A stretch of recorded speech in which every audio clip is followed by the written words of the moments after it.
Masa lalumu bukan akhir ceritamu. Shalom, sahabat terkasih. Setiap dari kita punya masa lalu. Ada kenangan yang indah, tapi juga ada bagian yang menyakitkan, kegagalan, dosa, penyesalan, luka, dan keputusan yang mungkin masih membuat kita berkata, andai saja aku bisa mengulang waktu.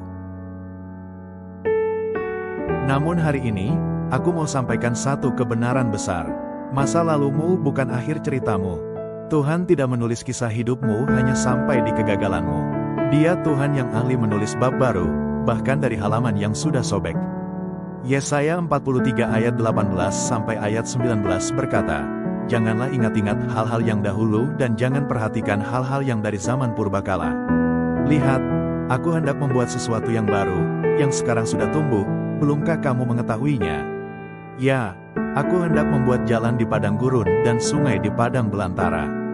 Artinya apa? Tuhan tidak ingin kita terus terikat pada masa lalu. Ia ingin kita melihat ke depan, sebab Ia sedang membuat sesuatu yang baru dalam hidup kita.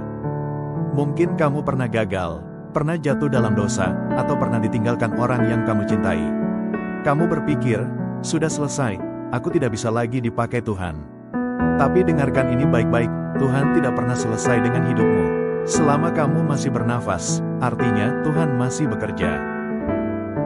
Lihatlah Daud, ia jatuh dalam dosa besar, tapi Tuhan memulihkannya dan menjadikannya raja yang hatinya berkenan kepada Allah. Lihatlah Petrus, ia menyangkal Yesus 3 kali, tapi Tuhan memulihkannya dan menjadikannya pemimpin jemaat mula-mula.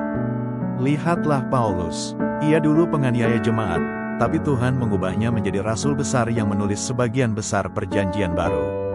Kalau Tuhan bisa mengubah mereka, Ia juga bisa mengubah kamu. Tuhan tidak melihat masa lalumu, Ia melihat potensi kasih karunia-Nya dalam dirimu. Sahabat, iblis ingin kamu terus mengingat masa lalumu supaya kamu tidak melangkah ke masa depanmu.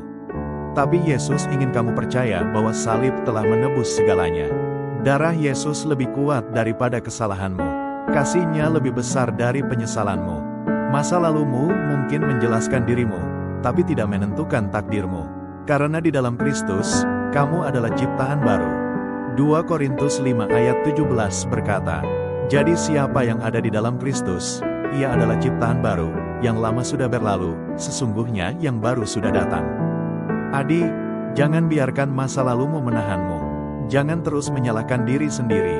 Mulailah melangkah dengan iman, bukan dengan rasa bersalah, tapi dengan keyakinan bahwa Tuhan masih menulis kisah yang indah untukmu. Ingat, masa lalumu tidak mendefinisikan siapa kamu, kasih Kristuslah yang mendefinisikanmu. Kamu bukan lagi orang yang gagal, kamu bukan lagi orang yang kotor, kamu bukan lagi orang yang ditinggalkan.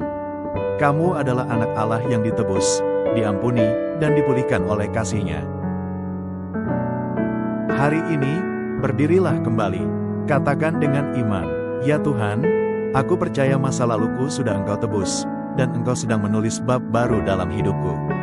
Percayalah, di tangan Tuhan, bahkan cerita paling gelap pun bisa diubah menjadi kesaksian yang paling indah. Sebab bersama Kristus, tidak ada yang berakhir, semuanya dimulai lagi dengan anugerah-Nya. Tuhan Yesus memberkati.